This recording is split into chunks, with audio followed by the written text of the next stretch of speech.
Story 10. Leaving. By Moyez G. Vassanji. Characters: Alou, the youngest son of the widow, and the central character of the story. He aspires to further his education in America and is determined to pursue his dreams despite the challenges he faces. Mother, the strong and devoted widow who raised 5 children on her own after her husband's death. She supports Alou's dreams while also grappling with the prospect of him leaving. Meroun, Alou's sister who marries a former school cricket player and settles in town. Razia, another sister of Alou, who becomes a wealthy housewife in the coastal town of Tanga. Firoz, Alou's sibling who drops out of school in his final year and works as an assistant bookkeeper.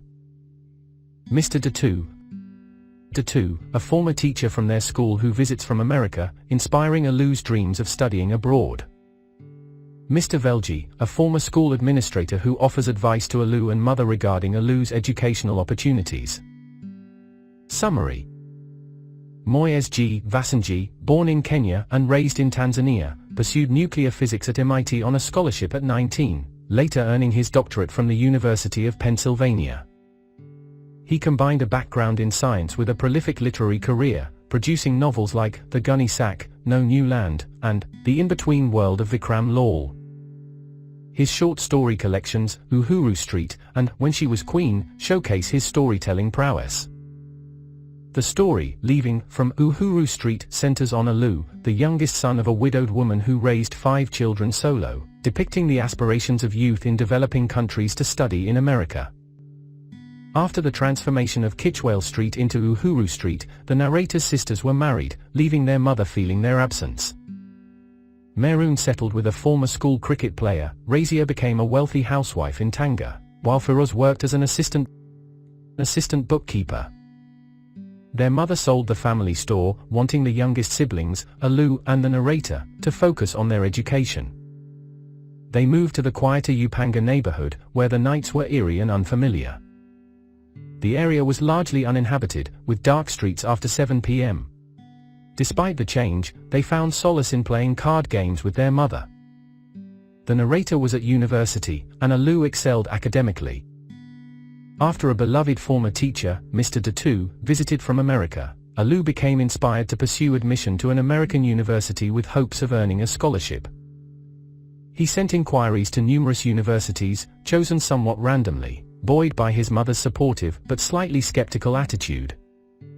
Responses came in, some cautiously optimistic. Alou learned about prestigious institutions and received impressive catalogues.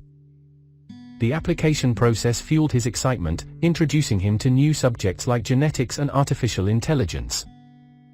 Despite moments of self-doubt, he remained determined to access the vast educational opportunities awaiting him in the United States.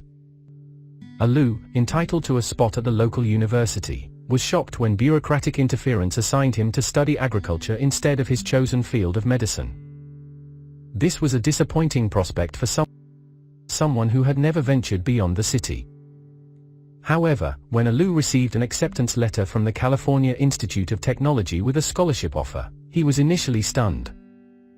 After confirming the legitimacy, he became ecstatic, declaring he wouldn't pursue agriculture.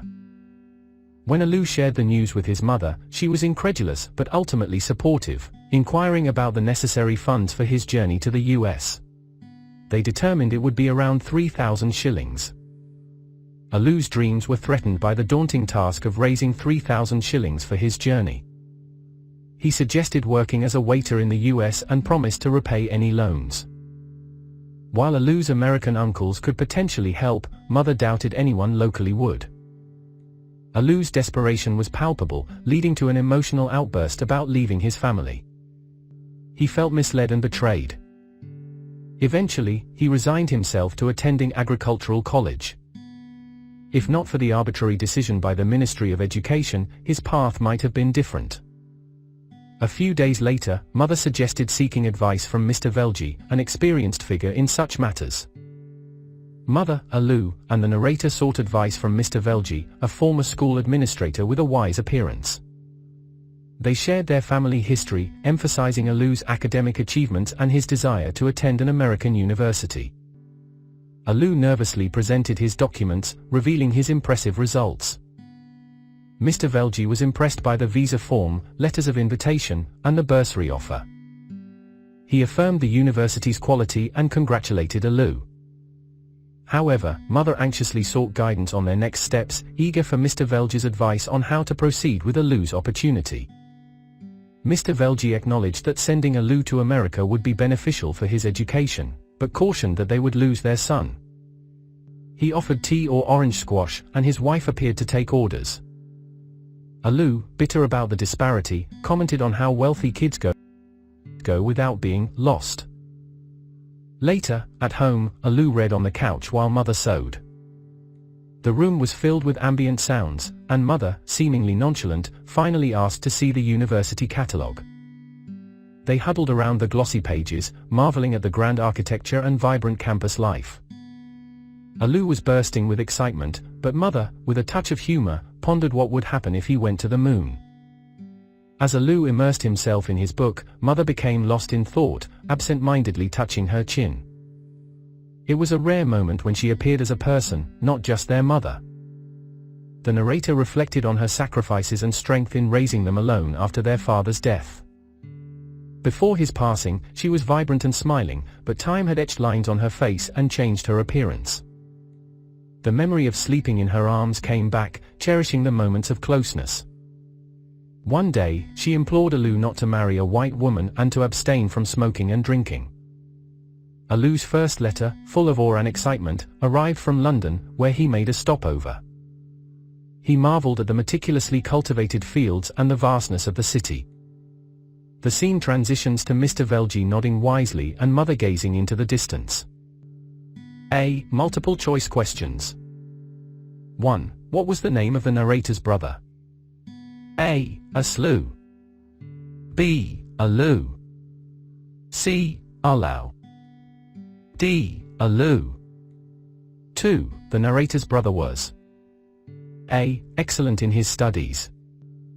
B. Dumb in his studies. A. C. Aversive in his studies. D. Mediocre in his studies. 3. Mr. Datu had been to A. The USA. B. The UK. C. The Netherlands.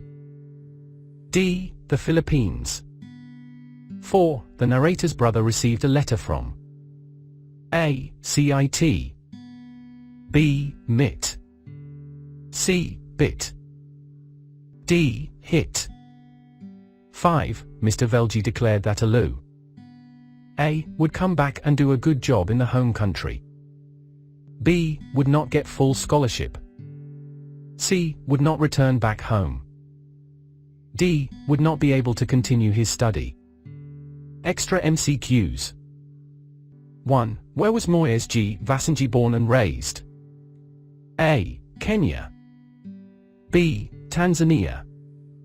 C. Both A and B. D. None of the above. 2. What did Alu pursue at MIT on a scholarship? A. Medicine. B. Nuclear physics. C. Literature. D. Computer science. 3. What are some of Moyez Vassanji's notable novels mentioned in the text? A. The Gunny Sack. B. No New Land. C. The In-Between World of Vikram Lal. D. All of the above. 4. Which of the following is not one of Alu's sisters mentioned in the story? A. Mehroon. B. Razia. C. Firoz. D. All of the above. 5. Why did Alu's mother sell the family store? A. To support Alu's education. B. To start a new business. C. To go on a trip. D. None of the above. 6. What was Alu's initial academic aspiration? A. Medicine. B. Agriculture. C. Engineering. D. Law. 7. Where did Alu receive an acceptance letter from with a scholarship offer? A. London. B. California Institute of Technology. C. University of Pennsylvania. D. None of the above. 8. What was the approximate amount of money Alu needed to raise for his journey? A. 3,000 shillings. B. $2,000. C. 100 pounds. D. None of the above. 9. Who is Mr. Velji in the story? A. A teacher. B. A former school administrator. C. A waiter. D. A friend of Alu's. 10. What advice does Mr. Velji offer regarding Alu's education? A. He encourages Alu to study agriculture. B. He advises Alu to stay in Tanzania. C. He supports Alu's decision to pursue an American education. D. He suggests Alu become a waiter. 11. How does Alu react to his acceptance letter from the California Institute of Technology? A. He is devastated. B. He is shocked. C. He is indifferent. D. He is excited. 12. What is mother's reaction to Alu's plans to study in America? A. She is excited and fully supports him. B. She is skeptical and doesn't want him to go. C. She is indifferent. D. She is proud of him but worried. 13. What does Alu propose to do to raise money for his journey? A. Start a business. B. Work as a waiter. C. Borrow money from his uncles. D. None of the above. 14. What was Alu's academic achievement mentioned in the text? A. All A's. B. Straight A's. C. Excellent grades. D. None of the above. 15. What is the first destination where Alu's first letter is sent from? A. Dar es Salaam. B. London. C. America. D. India. 16. What made Alu excited in his first letter? A. The city of London. B. The sight from the plane. C. The delicious food. D. The weather in London. 17. What does Alu marvel at in London? A. The organized city planning. B. The scenic beauty. C. The advanced technology. D. The size and grandeur of the city. 18. What does mother request from Alu in her letter to him? A. She asks him to bring her a souvenir. B. She asks him not to marry a white woman. C. She requests that he sends money back home. D. She asks him to visit her soon. 19. What does Alu promise to mother in response to her request? A. He promises not to marry a white woman. B. He promises to send money back. C. He promises to visit her soon. D. All of the above. 20. What aspect of mother's physical appearance changed over the years? A. Her hair grew longer. B. Her face became stern and lined. C. She became more fashionable. D. She became taller. 21. How did Alu and the narrator feel about sleeping with their mother at night? A. They loved it and cherished the moments of closeness. B. They found it uncomfortable and wanted their own beds. C. They felt indifferent about it. D. They often refused to sleep with her. 22. What did Alu compare his education in America to when he wrote to mother? A. The moon. B. The stars. C. The ocean. D. The sky. 23. What is the final scene of the text? A. Alu reading a book. B. Mother sewing. C. Mr. Velji nodding wisely. D. A bird flapping its wings. 24. How does mother react when Alu mentions the possibility of going to the moon? A. She is excited and encourages him to pursue it.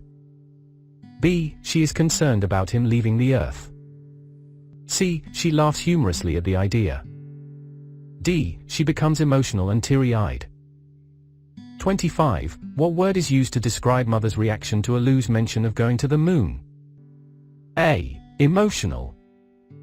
B. Humorous. C. Excited.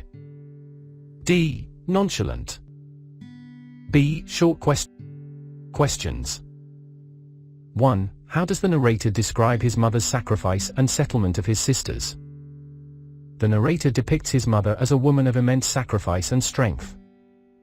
After the death of their father when she was only 33, she took on the formidable task of raising 5 children alone. This responsibility required significant personal sacrifices. She turned down several marriage proposals because they would have meant sending her children to a boarding school or orphanage, something she was unwilling to do. This decision underscored her unwavering commitment to her children's well-being and her determination to keep the family together. The narrator also highlights the eventual settlement of his sisters. Despite facing challenges, they found their paths in life. Meroon, for example, chose to marry a former school cricket player, demonstrating a desire for stability and companionship. Razia became a wealthy housewife in Tanga, showcasing her ability to establish herself independently. The narrator's description suggests that while these choices may have brought new chapters for the sisters, they also created a void in the family home for their mother, who missed them dearly. Through these depictions, the narrator conveys the depth of his mother's love and the magnitude of her sacrifices. Her unwavering dedication to her children's well-being and her ability to adapt to changing circumstances showcase her resilience and selflessness. 2. What were the characteristics of Upanga? Upanga, the residential area to which the narrator's family moved after selling their store, is described as a stark contrast to the bustling Uhuru Street. The narrator portrays Upanga as a quieter and more tranquil neighborhood, a departure from the previous urban hustle and bustle. Instead of the noisy traffic of buses, bicycles, and cars, the ambience in Upanga is characterized by the croaking of frogs and the chirping of insects, creating a more serene atmosphere. Nights in Upanga are described as haunting, lonely, and desolate, indicating a sense of isolation.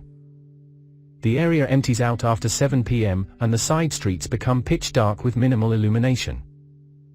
The neighborhood is depicted as partially uninhabited, with overgrown bushes, large and somewhat eerie baobab trees, as well as mango and coconut groves behind the housing developments.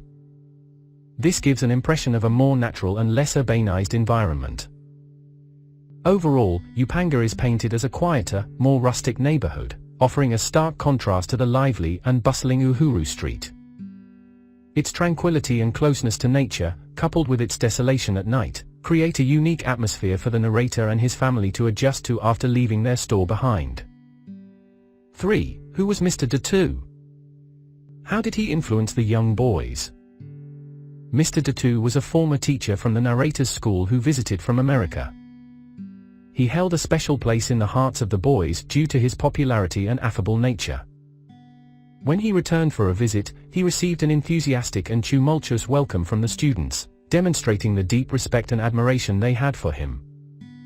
During his stay, Mr. Datu toured the town, reminiscent of the Pied Piper, with a horde of adulating students following him. Among those students was Alu, who became particularly inspired by Mr. Datu's visit. Mr. Datu's presence and experiences in America ignited a spark in Alu's aspirations. Alu began to dream not only of admission to an American university, but also of the possibility of securing a scholarship to make it a reality. Mr. Datu's visit served as a catalyst for Alu's determination to pursue higher education in America. He became a source of inspiration, offering a tangible example of someone who had achieved success after leaving their home country for opportunities abroad. Mr. Datu's influence helped Alu see the potential for a brighter future through education, and opened his eyes to the possibilities beyond their local community. This encounter played a pivotal role in shaping Alu's aspirations, and instilled in him the belief that he too could embark on a similar journey of academic achievement and personal growth. 4. Why was Alu's mother reserved about her son's further education in a foreign country? Alu's mother was reserved about her son's further education in a foreign country due to a combination of concerns and emotional attachments. Firstly, she had already experienced the departure of her older children after they got married, and she missed them dearly. Alu was her youngest child, and the thought of him leaving for a distant country brought about a deep sense of separation anxiety and loneliness. She worried about how she would cope without him and expressed her fear of being left behind. Additionally, there was the practical concern of finances. When Alu received the acceptance letter and scholarship offer from the California Institute of Technology, his mother, though supportive, asked about the funds required for his journey. She wanted to ensure that he would have enough money for his expenses while studying abroad. This practical consideration reflected her responsible and protective nature as a mother. Furthermore, there might have been cultural or societal apprehensions about sending her youngest son so far away from home. The idea of Alu venturing to a foreign country, especially one as distant as the United States, may have seemed daunting and unfamiliar to her. This sense of the unknown and uncertainty could have contributed to her reservations. Overall, Alu's mother's reservations stemmed from a combination of emotional attachment, practical concerns about finances, and the apprehension of sending her youngest child so far away from home to pursue his education. 5. What were the initial responses Alu received from American universities? Alu received a range of responses from American universities after he sent out inquiries about admission. Initially, a handful of the responses were guardedly encouraging. These universities expressed some level of interest in Alu's application, indicating that he had caught their attention. This early positive feedback likely fueled Alu's enthusiasm and determination to pursue his dream of studying in the United States. As he continued with the application process, Alu received more detailed information from these universities. Some of the universities sent him impressive catalogs, which showcased the institutions and provided information about their programs and facilities. These catalogs were designed to highlight the university's strengths and offerings, giving Alu a comprehensive view of the educational opportunities available to him. Overall, the initial responses Alu received from American universities were cautiously optimistic. They demonstrated a genuine interest in his application and provided him with valuable information about the institutions. These positive responses played a crucial role in furthering Alu's belief in his potential to achieve his goal of studying in the United States. 6. How was Alu deceived by bureaucratic hands? Alu was deceived by bureaucratic hands when he was granted admission to a local university, but placed in the field of agriculture instead of his preferred field of medicine. Despite being entitled to a spot at the university, a bureaucratic decision altered the course of his academic journey. This decision was likely made by officials within the Ministry of Education. The deception lay in the fact that Alu had applied to study medicine, a field he was passionate about and had aspirations to pursue. However, the bureaucratic process intervened, assigning him to agriculture without his consent or consideration for his preferences. This sudden change was a shock to Alu, as it represented a significant deviation from his chosen path.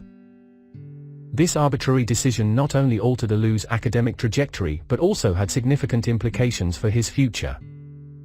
It forced him to confront the prospect of studying a subject he had not originally chosen, potentially leading to a career that did not align with his passions and goals.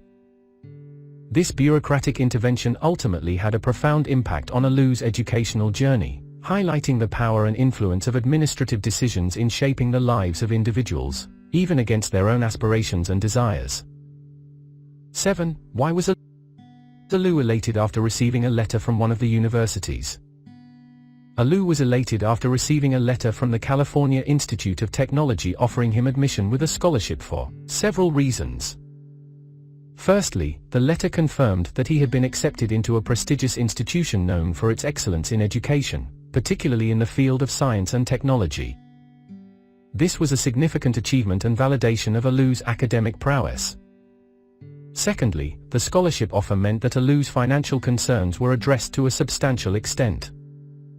The scholarship would cover a significant portion of his educational expenses, including tuition and possibly other related costs.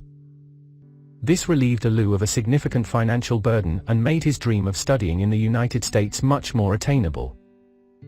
Additionally, the acceptance letter represented a tangible realization of Alu's aspirations and ambitions. It was a concrete step towards the future he had envisioned for himself, offering him the opportunity to pursue higher education at a renowned institution, and potentially embark on a successful academic and professional career. Lastly, the acceptance letter represented a form of recognition and affirmation of Alu's abilities and potential. It validated his dedication to his studies and provided him with a sense of accomplishment and pride.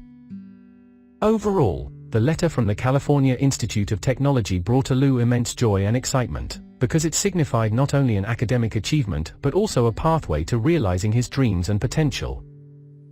8. How does the author portray Mr. Velji? The author portrays Mr. Velji as a figure of wisdom and experience, with distinct physical and behavioral characteristics.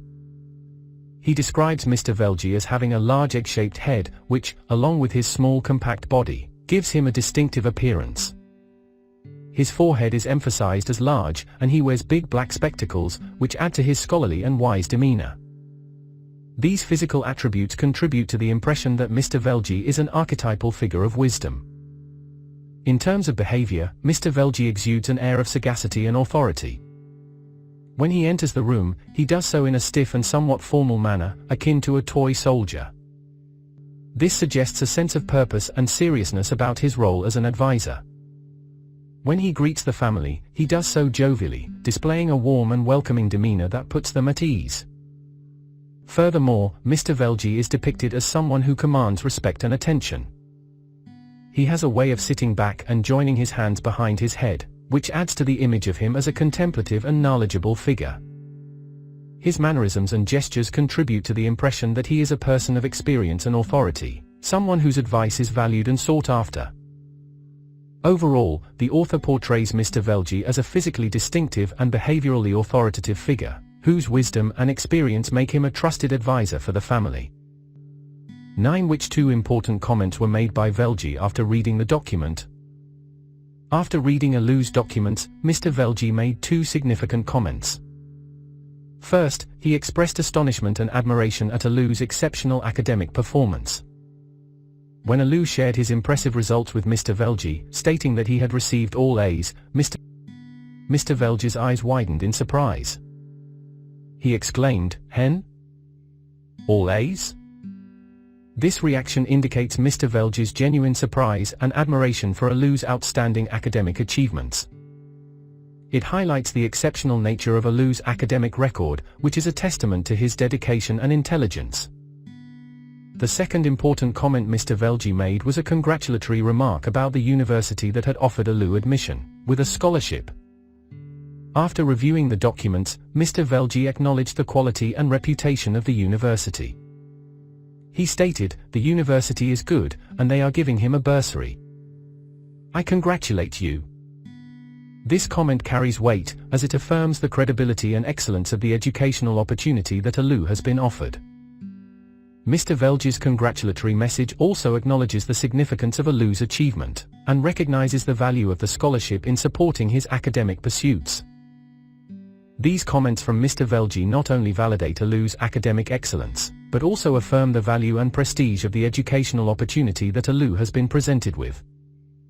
10. Was Alu's mother pleased after consulting the catalogue? Explain. Yes, Alu's mother was pleased after consulting the university catalogue. This marked a significant shift in her attitude towards Alu's aspiration to study in America. Prior to this moment, she had been reserved and somewhat skeptical about the idea of Alu leaving for a foreign country for his education.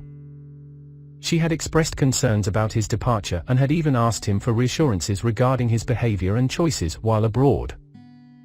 However, when Alu brought out the catalogue and they looked through the glossy pages together, a change in her demeanor was evident. The catalogue provided a visual and detailed representation of the university, showcasing its neoclassical architecture, bustling campus life, and diverse academic offerings.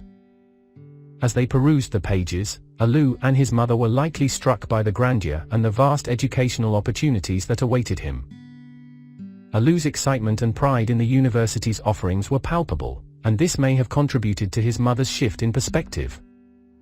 Seeing Alu's genuine enthusiasm and being able to share in his excitement likely played a significant role in changing her outlook. She could now visualize the potential and opportunities that this prestigious university offered her son. Overall, consulting the catalogue allowed Alu's mother to see the university through her son's eyes, and this newfound understanding likely contributed to her growing acceptance and support of his dream to study abroad. 11. How does the narrator describe his mother's photograph? The narrator describes a photograph of his mother, which was taken before their father's passing. In the picture, she is depicted as a vibrant and joyful figure. She is described as being plump but not excessively so, indicating a healthy and cheerful appearance. Her hair is styled in a fashionable manner, suggesting a sense of style and attention to her appearance. She is also depicted as wearing high heels and makeup, which further emphasizes her effort to present herself in a polished and fashionable manner. The photograph captures her in a moment of full bloom, radiating a sense of vitality and happiness.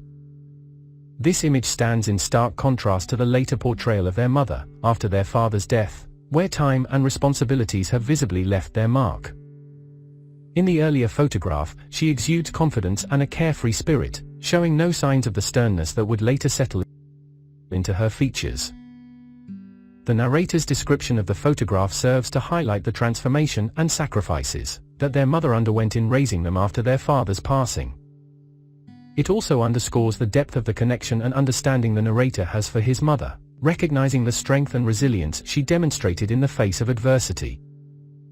12. What were two things that Alu's mother made him promise? Why do you think she did so? Alu's mother made him promise two things.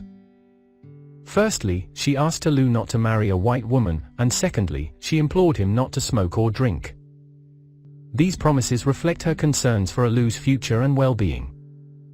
The request not to marry a white woman may stem from a desire to preserve cultural and familial ties.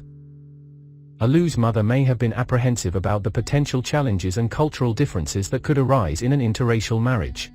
She may have also wanted to ensure that Alu remained connected to his own heritage and traditions. Additionally, considering the historical context, interracial marriages were sometimes met with societal resistance or prejudice, and Alu's mother may have wanted to spare him from potential hardships.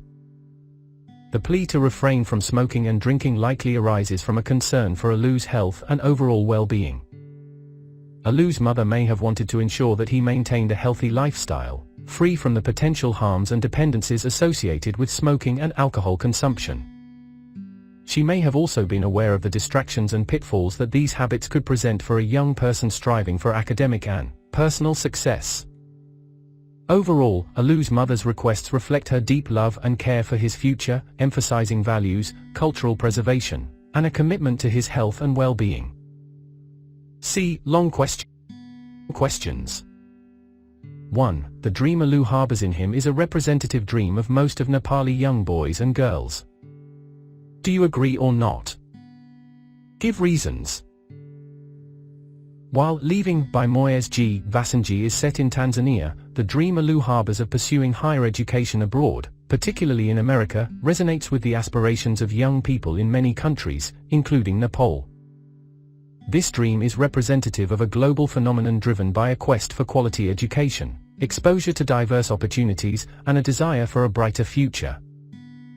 Firstly, the pursuit of higher education in developed countries is a common aspiration among Nepali youth. Countries like the United States, Canada, Australia, and the United Kingdom are popular destinations for Nepali students seeking quality education and access to advanced academic resources. These countries are renowned for their world-class universities and diverse range of programs. Secondly, the dream of studying abroad reflects a broader desire for personal and professional growth.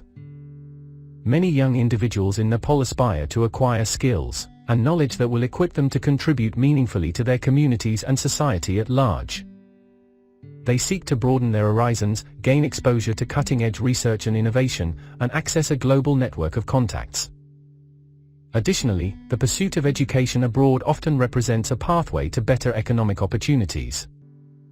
Students hope that obtaining a degree from a prestigious international institution will enhance their employability and lead to more rewarding career prospects upon returning to Nepal.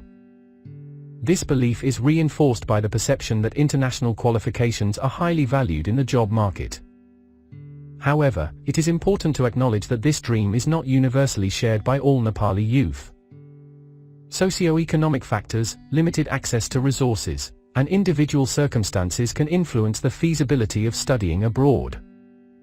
Additionally, there is a growing emphasis on the importance of quality education within Nepal itself, with institutions like Tribhuvan University and Kathmandu University offering a range of programs across various disciplines. In conclusion, while Alu's dream in leaving is a representative aspiration for many young people in Nepal, it is not an absolute universal truth. The dream of studying abroad reflects a desire for quality education, personal growth, and enhanced opportunities, but it is important to recognize the diverse aspirations and circumstances of Nepali youth. 2. Mr. Velji said, it would be good for his education. But you will lose your son. Do you think Mr. Velji made right comment? Give reasons. Mr. Velji's comment, it would be good for his education. But you will lose your son, encapsulates the complex emotions and considerations involved in Alu's pursuit of higher education abroad. It reflects a nuanced perspective that acknowledges the potential benefits of Alu's educational opportunity, while recognizing the emotional impact of his departure on his mother. On one hand, Mr. Velji's assertion that it would be beneficial for Alu's education is accurate. Alu has demonstrated exceptional academic aptitude, and the opportunity to study at a prestigious international institution like the California Institute of Technology presents a remarkable chance for academic growth and personal development. The educational exposure, advanced resources, and diverse learning environment offered by such a university can significantly enhance Alu's knowledge and skills. This experience could potentially open doors to various academic and professional opportunities in the future. On the other hand, Mr. Velji astutely highlights the emotional impact on Alu's mother. Alu's departure would undoubtedly lead to a profound sense of loss and separation for his mother, who has raised him and his siblings single-handedly. This sacrifice, while undoubtedly made with the best intentions for Alu's future, would result in a significant void in her life. Alu's mother's reservations and concerns about his departure are entirely valid and reflect the depth of her love and attachment to her son. Ultimately, Mr. Velji's comment acknowledges the complexity of the situation, balancing the potential educational benefits with the emotional cost of separation. It is a testament to the depth of consideration required when making life-altering decisions. While the educational opportunity is invaluable, it is crucial to recognize and respect the emotional impact on family members left behind. In conclusion, Mr. Velji's comment aptly captures the dual nature of Alu's decision. It emphasizes the importance of weighing the educational advantages against the emotional consequences, highlighting the intricate interplay between personal aspirations and familial bonds. 3. Have you harbored a dream of getting higher education in a good university of a developed country? Where are you planning to go and what subject do you want to study there? Yes, I have harbored a dream of pursuing higher education at a renowned university in a developed country. Specifically, I aspire to attend Harvard University to pursue a PhD in economics. Harvard University is widely recognized as one of the premier educational institutions globally, known for its exceptional faculty, cutting-edge research opportunities, and vibrant academic community. The university's rich history and commitment to academic excellence make it an ideal environment for pursuing advanced studies in economics. Studying economics at Harvard offers a unique and unparalleled opportunity to engage with some of the brightest minds in the field. The department's distinguished faculty members are leaders in various branches of economics, and their research contributions have a substantial impact on shaping economic theory and policy. Access to such expertise would provide an invaluable learning experience and offer the chance to contribute to the academic discourse. Moreover, Harvard's extensive resources and robust academic infrastructure would enable me to delve into in-depth research projects, exploring areas of economic theory and policy that I am passionate about. The university's well-equipped libraries, research centers, and access to vast academic databases would facilitate comprehensive and rigorous research endeavors. Additionally, the diverse and dynamic community at Harvard fosters intellectual growth and cross-disciplinary collaboration. Engaging with fellow students from various backgrounds and expertise areas would broaden my perspective and stimulate critical thinking. The opportunity to participate in seminars, workshops, and conferences would facilitate meaningful academic discussions and provide a platform to showcase research contributions. Ultimately, pursuing a PhD in economics at Harvard University aligns with my long-term career goals and aspirations. It represents a significant step towards contributing to the advancement of economic knowledge, and participating in shaping policies that address critical global challenges. The academic rigor, research opportunities, and vibrant academic community at Harvard make it the ideal institution for realizing my dream of higher education in economics. 4. Alu learns the name of different subjects like genetics, cosmology, and artificial intelligence. Why do you think Nepali universities have not included such subjects in the curriculum? The introduction of subjects like genetics, cosmology, and artificial intelligence in Alu's narrative reflects a broader global trend towards expanding the scope of academic disciplines. While these subjects offer cutting-edge insights and advancements in various fields, their absence from Nepali university curricula may be attributed to several factors. Resource constraints. Nepali universities may face resource limitations, including a shortage of qualified faculty, advanced laboratories, and updated educational materials, which are necessary for offering specialized courses in subjects like genetics and artificial intelligence. Prioritization of core disciplines. Nepali universities may prioritize core subjects like mathematics, natural sciences, and humanities, which form the foundation of many traditional academic programs. This prioritization may leave limited room for the inclusion of emerging fields like genetics or cosmology. Alignment with national priorities. The curriculum of Nepali universities may be influenced by the country's development priorities. For instance, a focus on subjects related to agriculture, healthcare, and sustainable development may take precedence over more specialized fields like genetics or cosmology. Relevance to local context. Some subjects, such as genetics or cosmology, may have limited immediate relevance to the socio-economic context of Nepal. As a result, universities may choose to emphasize disciplines that have more direct applicability to local challenges and needs. Access to technological infrastructure. The availability of advanced technological infrastructure, which is crucial for studying subjects like artificial intelligence, may be limited in Nepali universities. This could pose a significant barrier to offering courses in these fields. International collaboration and exchange. Nepali universities may benefit from establishing collaborations with international institutions to introduce specialized courses. Such partnerships can facilitate the exchange of knowledge and resources required to offer subjects like genetics and artificial intelligence. While these factors may contribute to the absence of certain subjects in Nepali university curricula, it is important to note that educational institutions are dynamic and adaptable. As technology advances and global academic trends evolve, there may be opportunities for Nepali universities to gradually integrate emerging fields into their programs, ensuring that students have access to a broader and more diverse range of academic disciplines. 5. Write an essay in about 500 words. Higher education and immigration in Nepal. Higher education and immigration in Nepal. Higher education plays a crucial role in shaping the future of a nation, and Nepal is no exception. However, in recent years, the nexus between higher education and immigration has become a topic of significant concern. This essay explores the relationship between higher education and immigration in Nepal, examining the reasons behind the trend and its potential impact on the country's development. Nepal has witnessed a steady increase in the number of students seeking higher education abroad. Factors such as limited access to quality institutions, outdated curriculum, and a lack of research opportunities in domestic universities have propelled many students to explore educational avenues abroad. Countries like the United States, the United Kingdom, Australia, and India have become popular destinations for Nepali students.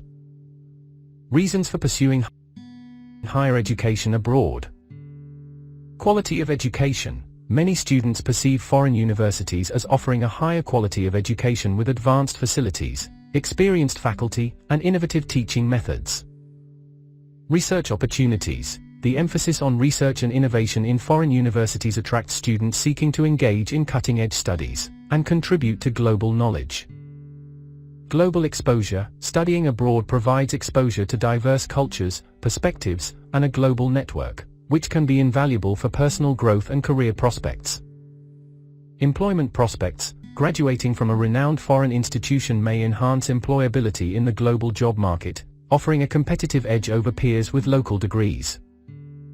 Political stability and security. Countries with stable political environments and low crime rates are preferred destinations, providing a conducive atmosphere for learning. Language proficiency. Proficiency in English, a global lingua franca, is often a prerequisite for accessing quality education and career opportunities worldwide.